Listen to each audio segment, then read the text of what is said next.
Hello and welcome back to Sharks Happen. Now in today's episode we're going to go over a couple of swimmers being attacked. We're going to go over a kiteboarder that also got himself bit, and we're going to finish out the show. We're going to go over a bite to the head.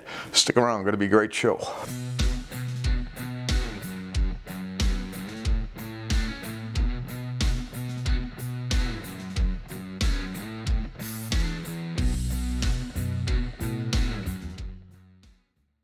We're going to start at the show over in Sandringham, and that is in Australia, and the date is June 10th of 1914. Croxford, gentleman's name. I believe it's his first or his last name, but he is out in the water.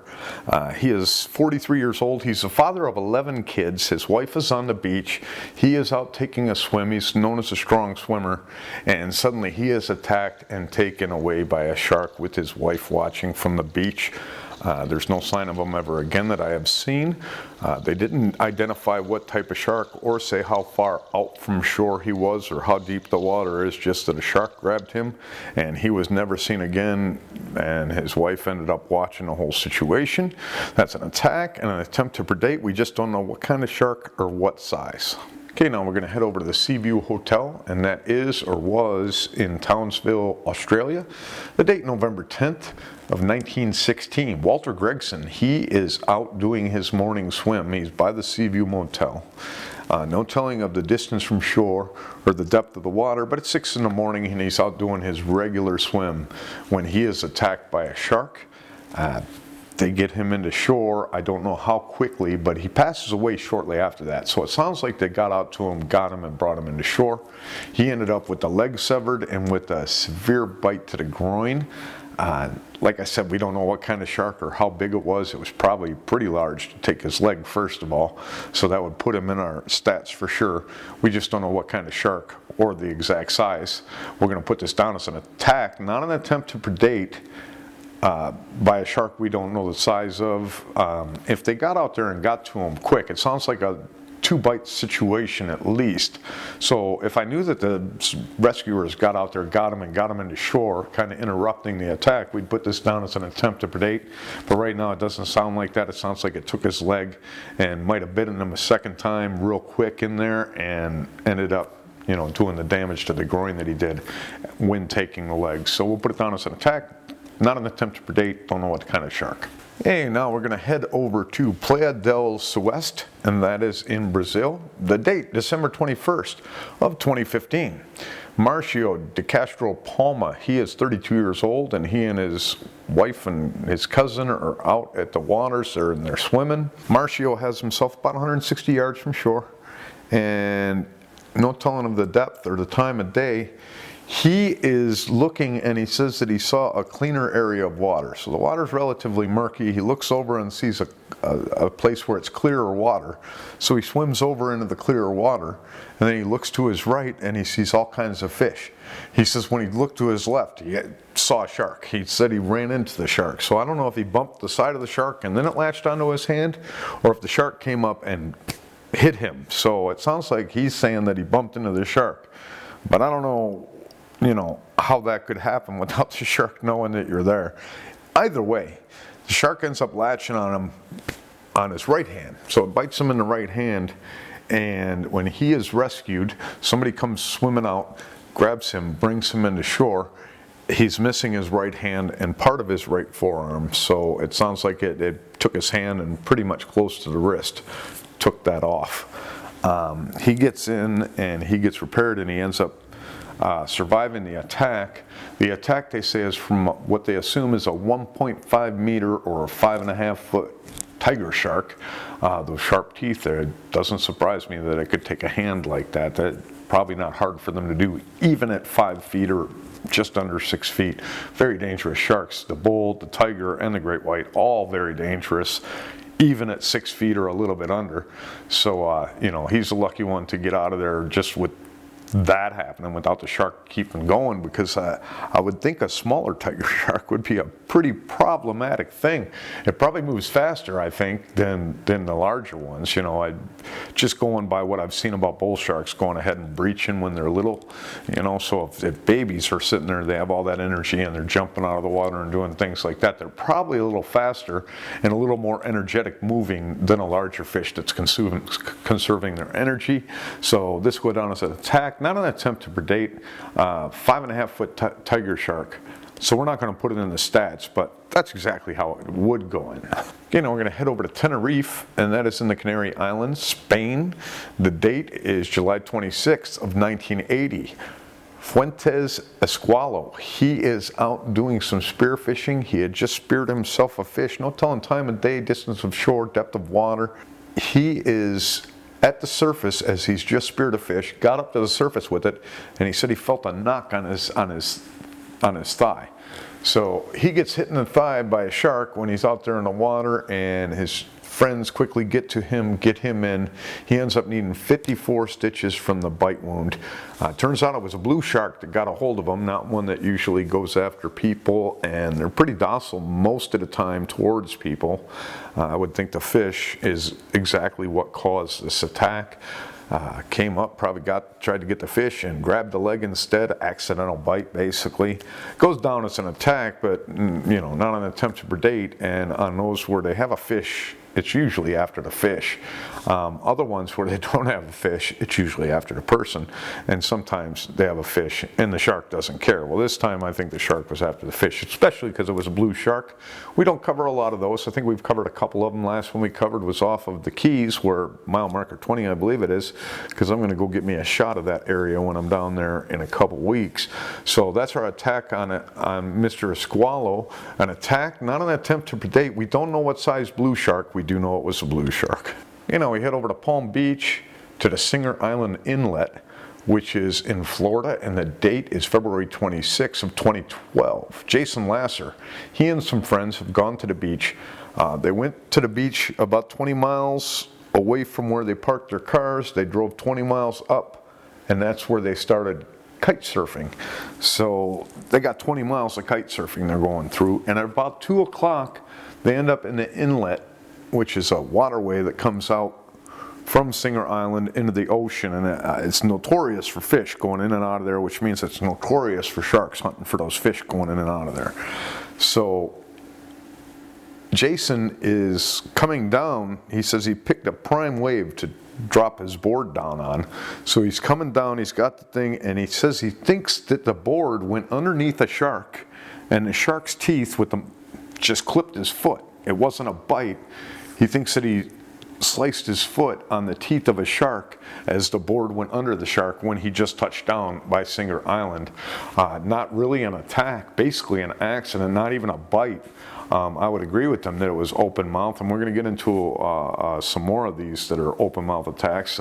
H. David Baldrige brought up how many times sharks, you know, attack without biting down, and we've already gone over some. This sounds like a complete accident, just a fluke freak accident. It's not like that shark's going to know that something's up there and it's going to touch down right by it. It must have been as surprised as Jason. So he goes in, gets himself fixed up. Some surfers came over and helped him get his kite and get him to shore. This will go down as an attack, not an attempt to predate. We don't know what size shark or what kind of shark. All we know is that he sliced his foot onto the shark. That's our story of Jason Lasser. Okay, now we're going to head over between Ofu Island and the Fafini Islands, and that is in Tonga. The date, I think, is December 12th of 1993. A Spanish gentleman around 30 years of age is down doing some spear fishing. He's down, he's just speared himself a fish, which is still wriggling and still fighting, when a shark comes and takes the fish but bites the gentleman in the process. It gets a bad wound to the thigh, the posterior thigh, and also to his buttocks. He's able to get up to the surface. He gets himself in his boat.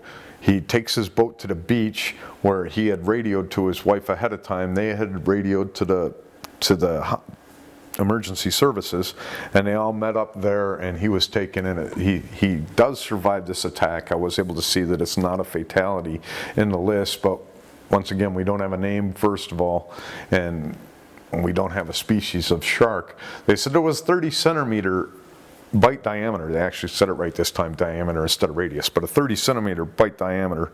You know, you're talking about 11, 12 feet, 12 inches, so about a foot. Decent sized shark out there. Could be any kind of reef shark or something like that, but it would be big if it's a reef shark, I would think. Probably one of the bigger ones. So who knows what kind of shark. He ends up surviving the attack. Put it down as an attack, not an attempt to predate, pretty much an accidental bite by a shark that took his fish. That's our story of the Spanish 30-year-old male. Okay, before we get to the end of the show, you don't hear that every day. I wanted to say that we're coming up real close to the 25th and 26th, where I will be at the Nautical Flea Market there in Founders Park in Islamorada, Florida, the Keys. Hoping to see some of you there. It would be nice to say hi to some people. And I want to get that out of the way. I want to say that probably in the next day or two, when I leave Michigan, I'm going to shut down the store.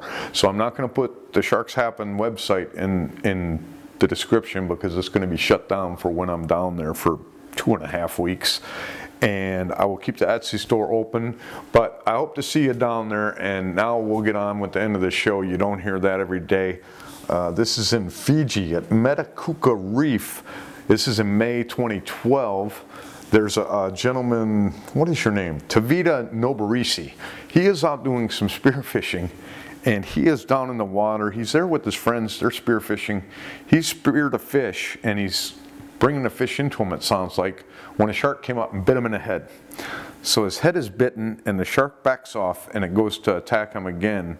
But he was able to, they said, to push the shark away, and then his friends got him up into the boat. They take him in. He ends up with just lacerations to his temple.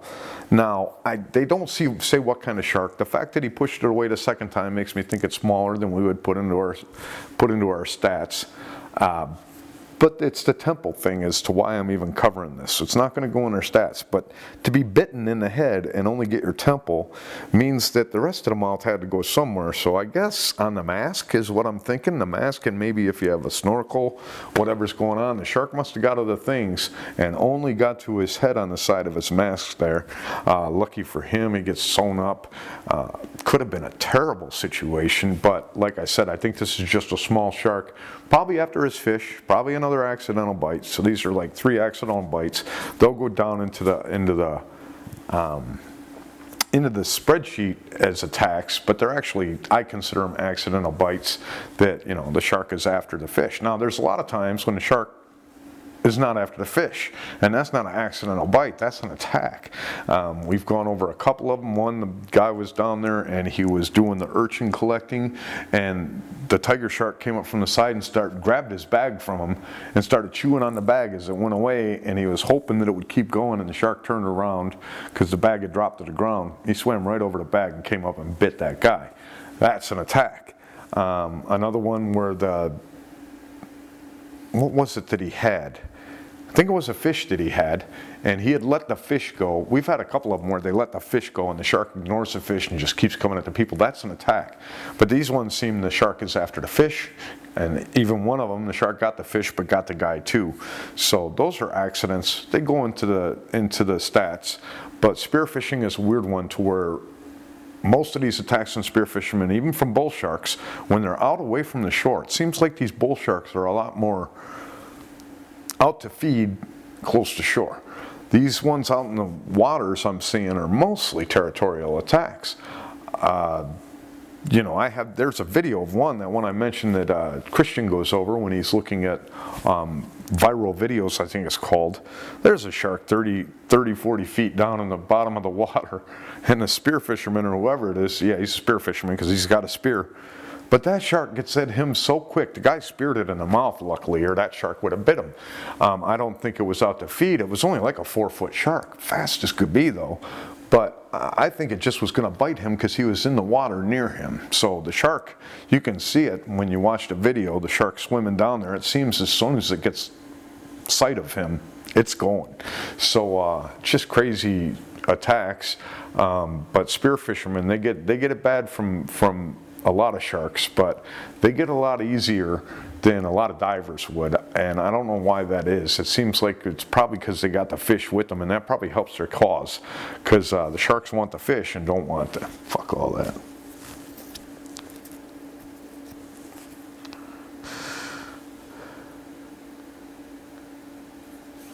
So crazy attack. He was treated at the hospital. Doesn't sound like it was major wounds. Probably pretty deep though. I mean, something else had to have grabbed onto those teeth. So we'll put this, like I said, attack, not an attempt to predate, probably by like a 5-foot shark, it would go into our stats with. But seeing as I think this is a smaller shark, as he pushed it away. Yeah, you can push away large tigers, but you know it's a large tiger, and that would be in the file, is my thinking. The fact that it isn't in the file, it's a smaller shark, and they weren't really concerned with the length of it. And I'm sure the bite, if the teeth was big at all, they would have mentioned that, and you know, it went in a ½ inch, it went in an inch. They tell you that kind of information to try to tell you how they came up with the shark size. I don't see any of that. So crazy attack. He goes into the hospital, gets sewn up. They don't mention the shark tooth, the size of the width of the bite, the depth.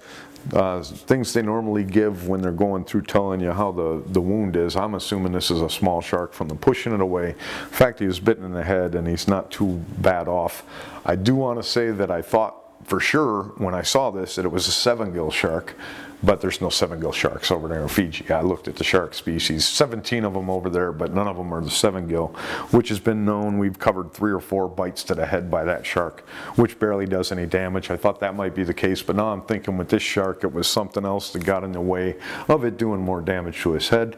If we counted it, it'd be attack, an attempt, not an attempt to predate by whatever type of shark, but it's too small of a shark from him pushing it away and them not telling you the size of the temple issue, and it doesn't sound like it was big enough to get around his head. It just bit him in the head, and probably the other half got onto his mask or something else that prevented more injury. That's the show for today. I hope you enjoyed it. I hope to see some of you at the flea market coming up here in a couple of days, but as usual, if you go into that water, you are much more afraid of those sharks than they are of you.